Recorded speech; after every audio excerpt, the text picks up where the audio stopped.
Hi there and welcome to the Let's Play of Shadowcaster. I am Byron and this is the CD-ROM version of the game. This version does seem to generate memory violations in regular DOS bugs. Does seem to run fine in DOM DOS bugs though, so I guess this is how we will try this. And I LP'd the floppy disk version a few years back, but the CD-ROM version is said to have a few additional levels.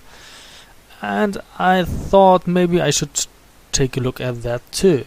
When I LP'd the game the first time, I also did not read the backstory that is in the manual.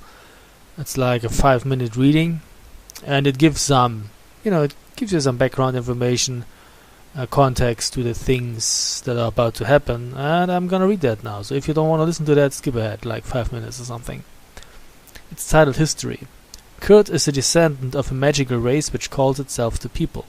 The people enjoyed a special relationship with both the gods and the dwellers of other planes.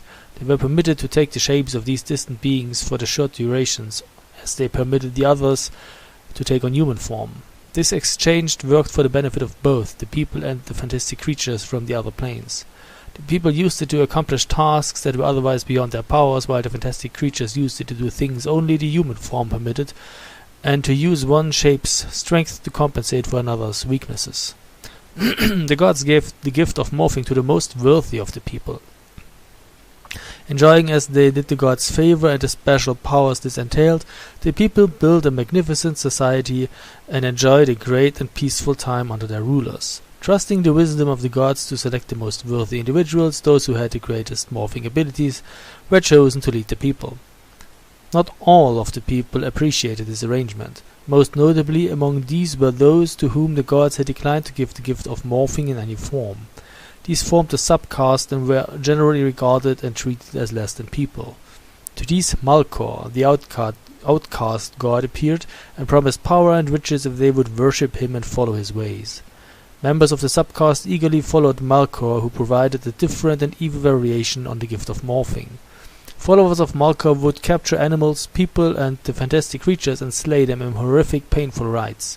Through these rites they acquired the power to change into the shape of those they destroyed.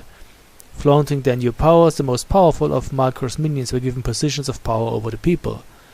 The manner of the gods' choosing had always been a private affair, and the fact someone had been deemed worthy was evidenced by the shapes they received, and not any divine announcement. As the Evil One's followers grew in number and power, slowly the people came under the control of their least worthy and most evil members. At a great feast to honor the gods, Riordan, the great holy man, revealed the practice of the evil rites and named the ones who were following Malkor. At this fest, Vester, leader of the evil people, killed Riordan, and the kin murders began. In the course of the civil wars that followed, the morphing powers were used to destroy the people, their city, and the civilization they had created. In the final battle, the followers of Good drove Vester and his servants into a temple some distance from the city. There Vester mocked them and vowed to return to bring final doom to the people. He then closed the temple doors so that none could enter. The forces of Good had won, but at what a cost. The people were virtually destroyed, and their great city turned into a haunted ruin. The gods, appalled by the slaughter, turned their back on the people. The gift of morphing was intended to be used for the benefit of all, but the people had instead used it to establish a class of rulers and servants. In this they had gone against the will of the gods. One god, Tovason, did not entirely abandon the people. If they kept watch against evil, he promised, they would eventually return to their former greatness. The people built a village around the temple and kept guard against Vester's return. Through the years they mingled with other tribes, and the gift of morphing slowly faded away. Eventually only 2 of the people carried this gift. They were wed and bore a child they named Kurt. At his birth the old gods gathered. Malkor had been growing in power, and down every path the god could see lay their ruin and destruction. Malkor triumphant in all the lands enslaved. But down the path Kurt would travel the gods could see nothing. It was as if he cast a shadow over the future of the worlds. Kurt was given the name Shadowcaster. In him resided the hope of the people and the ancient gods. But Malkor and his followers learned of this hope. One moonless night, the doors of the temple flew open, and Vester, somehow alive centuries after he had fled, raided the village. He attacked the house where Kurt lay sleeping and slew his mother and father. But Tovason had been watching the child. Just before Vester and his beasts entered the child's room, Kurt under the care of the last Holy One, was sent to a faraway land where magic was little known and less respected. There Kurt grew into maturity under the guidance of a man he called Grandfather.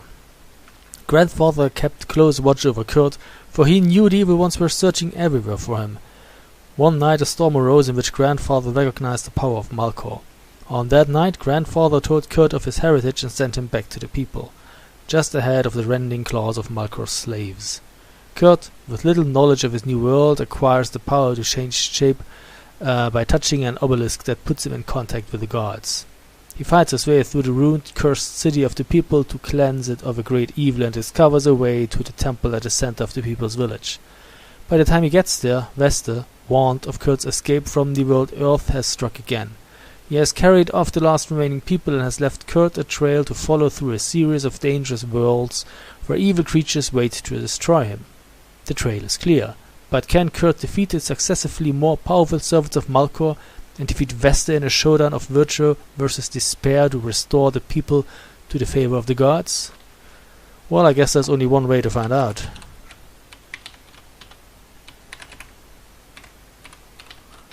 And that is by playing the game. So here we go.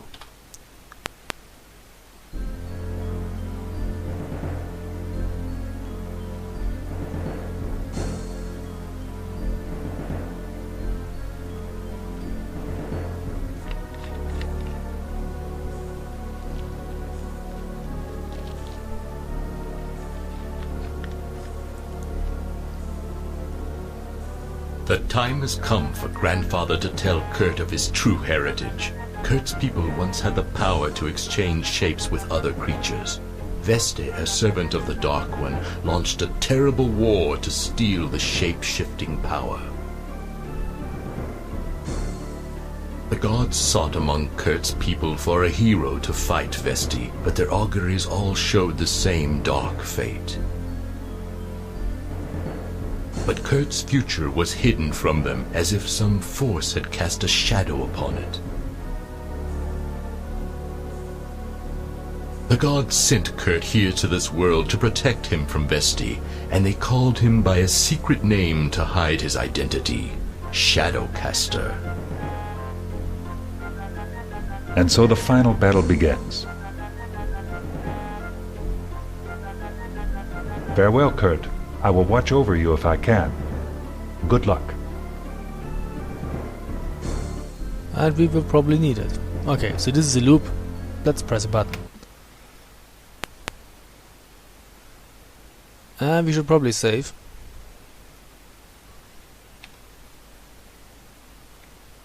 Okay, there's a monster approaching.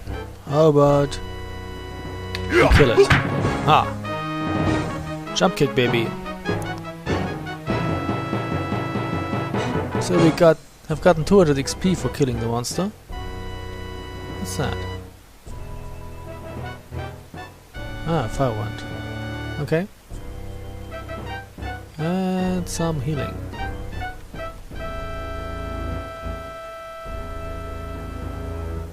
It looks like we got everything. Let's touch the obelisk.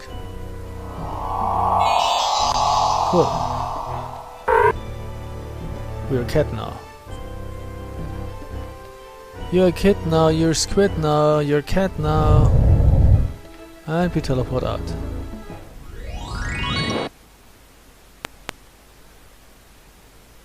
As you move between worlds, Grandfather's voice echoes in your mind.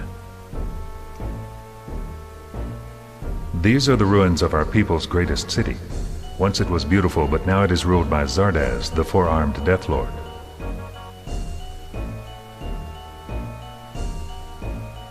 Seek out Zardaz in his temple, but remember a Death Lord's body may be killed, but destroying his spirit is more difficult.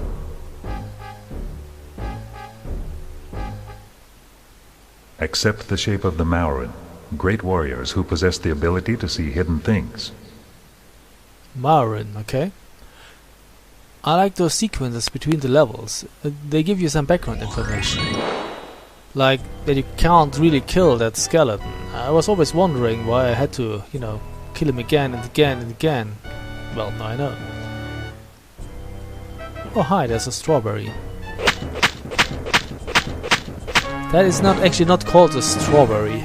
I just call them that way because they look like strawberries, but the game says they're floros. There's also a jumping bulleth and a super bulleth. The super bulleth is the annoying one that shoots blue lightning. And the jumping one is the one that, you guessed it, jumps.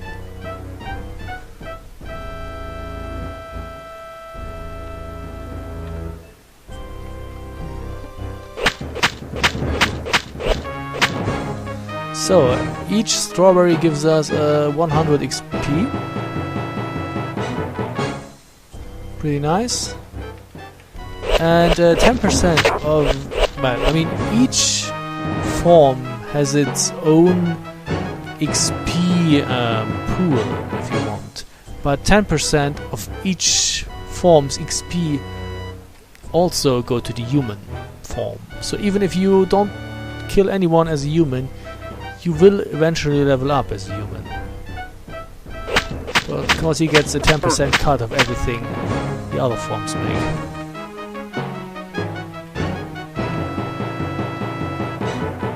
And you can also side strafe. I guess it's just called strafe, not side strafe. Sidestep, strafe. Oh yeah, this is an engine that was created by id Software. Probably see it in the credits. The thing is, they found out that this engine is nice, but too slow for a first-person shooter.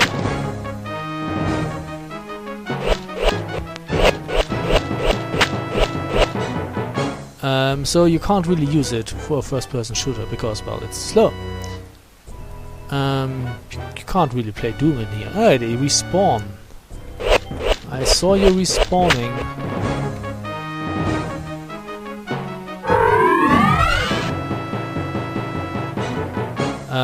So, while it's not feasible for a first-person shooter, it is pretty okay for a more slow and explorative type of game like this RPG here.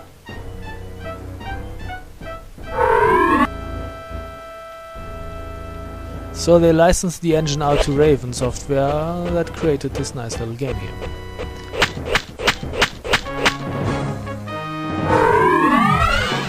And yeah, each form has its own inventory, as you can see here. And I must say, I really like this form, this engine. I mean, of course, you can't really compare it to today's engine, but for what it was back... Oh, this is a Super Bowl, that's shit.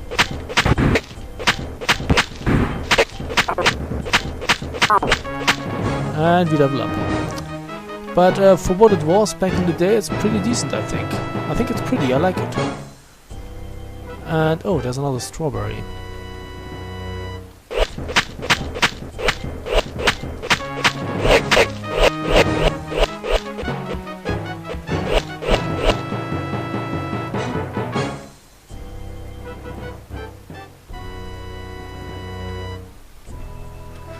So, let's shoot ourselves this little chest down here. Out of power.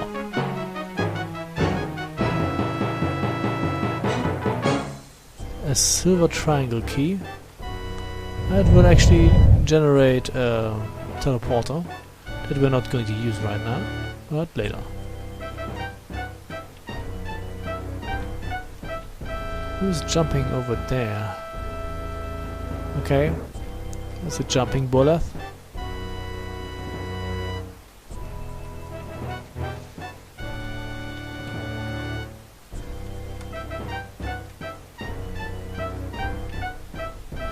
And there's another passage here. So you can open those gates, but you can never open those. Did we get everything? Yeah, we did. No, wait, what's up there though?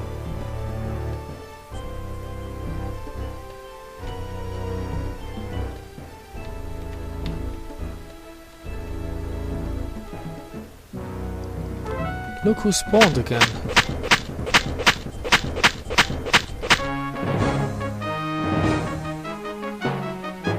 So we need to get up there apparently. It's a pretty cool auto mapping kit. I like it. Imagine how cool I Have to Build a 2 would be with an auto mapping kit. Well, it's still a good game, but wow. Having a nice auto map would make it so much better. So much more convenient. It would make the playing experience so much more enjoyable. Okay, so we were supposed to go, I think, to what's that direction here? It's west, probably, right? Yeah.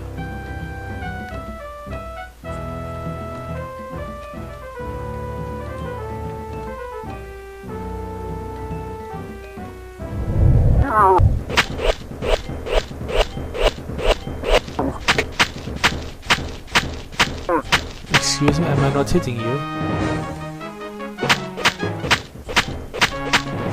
Oh, another level up. Cool.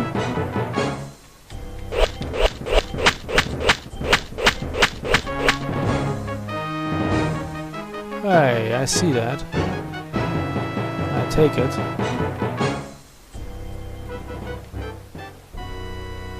And what do you have here? Another door that we can open.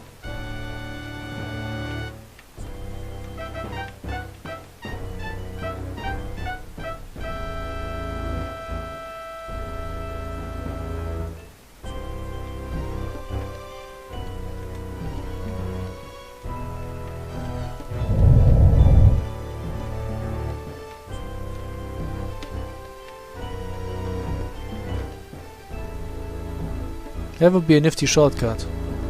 Too bad. Too bad it doesn't open. Oh, a nice teleporter.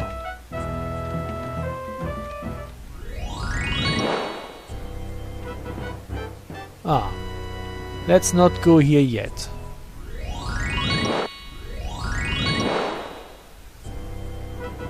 Looks like we got everything down here.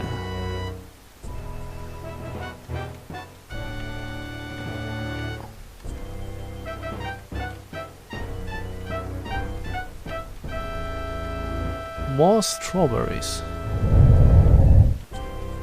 And who's jumping down there?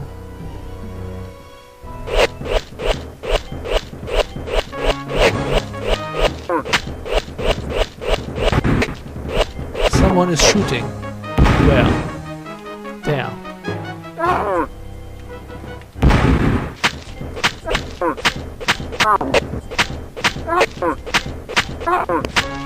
And you're dead.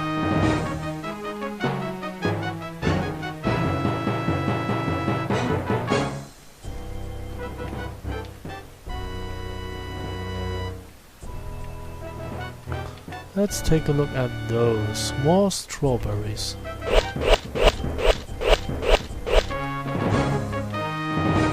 Can I get that?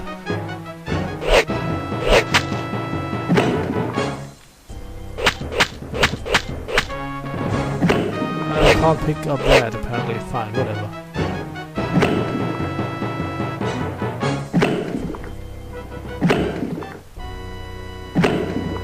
Okay.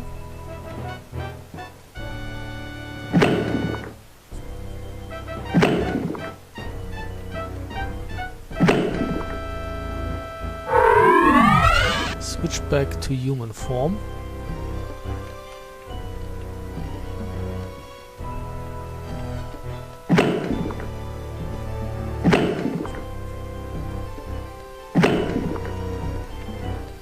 So yeah, as a human you can regenerate your health and your power very slowly. All the pool of power of mana is shared by all creatures, by all forms. But the pool of health is not. So as you can see, the human only has 25 hit points max. The cat has 140 hit points max.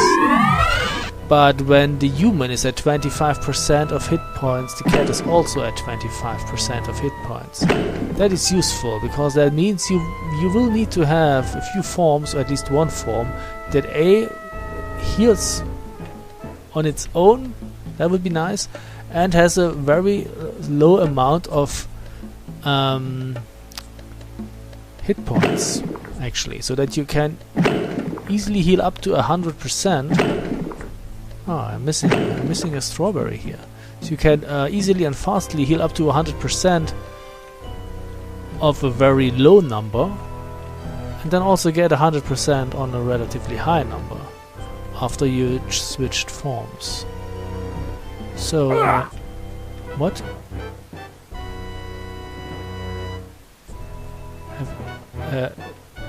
Something hurt me here, apparently. Is this hurtful? Looks like it. We have lost hit points.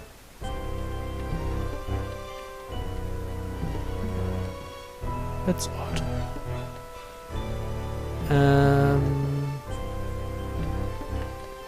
Can I get another strawberry? Did some respawn? Yes. Nice.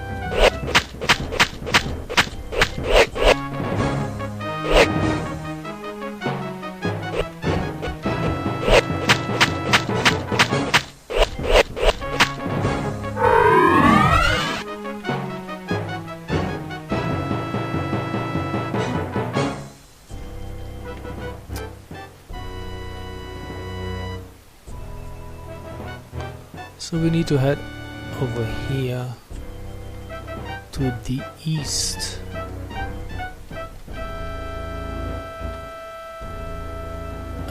Okay, so that is not good.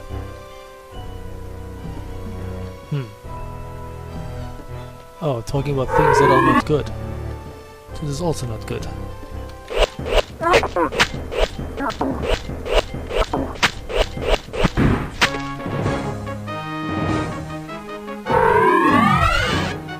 Okay, we may need to heal.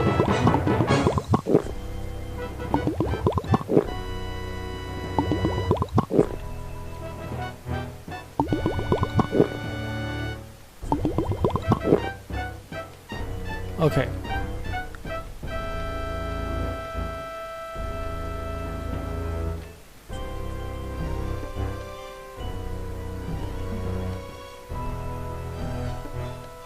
Go away.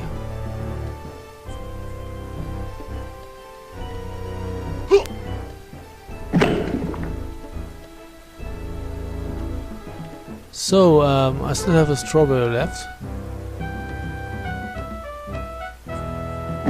Let's put it here. Oh. Shed balls.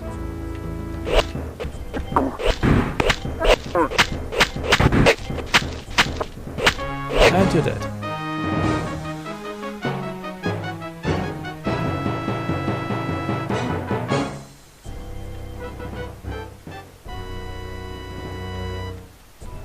Let's see what we get here.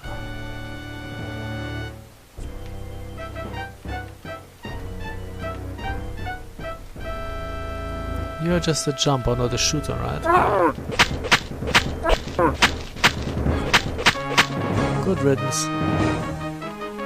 Oh, that's nice. There's a fire wand lying around. Before we pick it up, let's check whether there's anybody else around here. Doesn't quite look like it.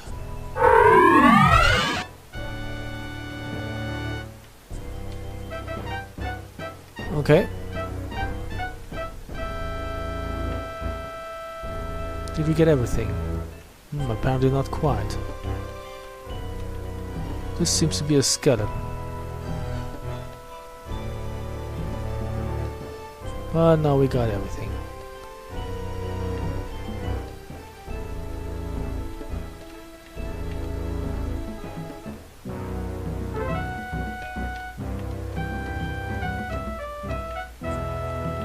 Ah, careful. As you can see, there are skeletons lying around. This is not a good thing. You need the cat's infravision to see the pressure plates. If you step on those, fireballs will be coming from the walls, and that never is a pleasant experience, I'm afraid. And while you have infravision active, you actually see the pressure plates on your auto map as well. Can barely see it here, but there's a shuriken lying on the ground. Pretty nice. Maybe I should save again. It has been a while since I saved.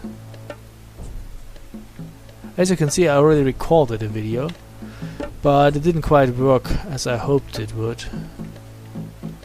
I think you have to shoot those things here.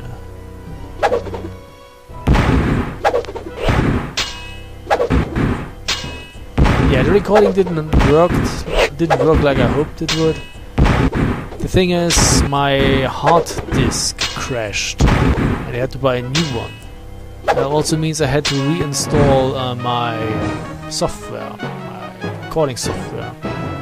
And the software that I did use, apparently, but it was a free software, but apparently it had gotten an upgrade and now it was shit. And I didn't get the old version anymore. So I switched back to another software that I used many years ago. But like it is, when you have a software and you install it and you configure it, and then you use it for several years but don't configure it anymore, you forget what you did. And yeah, I had to fiddle with it a bit to get it running again. But I think now it works. Oh, I don't like you.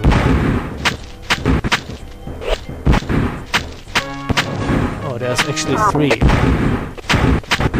That is not healthy.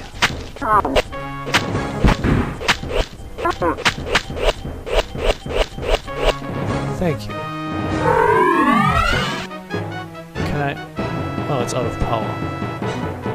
How annoying.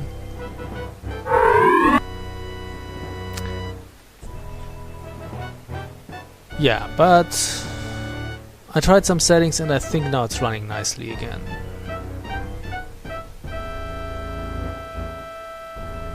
So we got everything except that corner up here. Okay, here we need again, as you can see, now we don't see the pressure plates. We need the cat ability.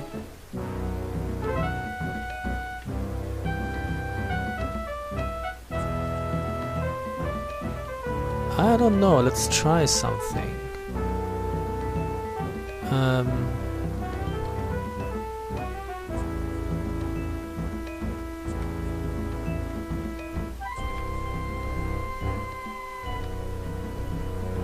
If I turn into you...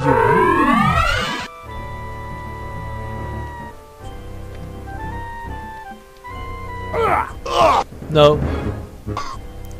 I thought I could jump across it, but doesn't work. Does not work like that.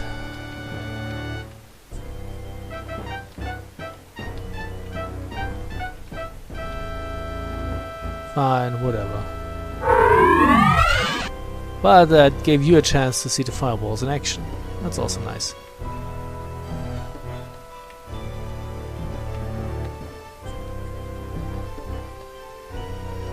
Okay, so that's... Now there's something over here that we need to explore as well, apparently. Well, it pretty much looks like we got almost everything now. Yeah, okay. So let's head back to that teleporter here. Excuse me, I thought there was a door somewhere. There is a door. Okay, and we will take a break here, and in the next video we will actually go through here. We will use the teleporter. So thanks for watching, and see you soon. Bye.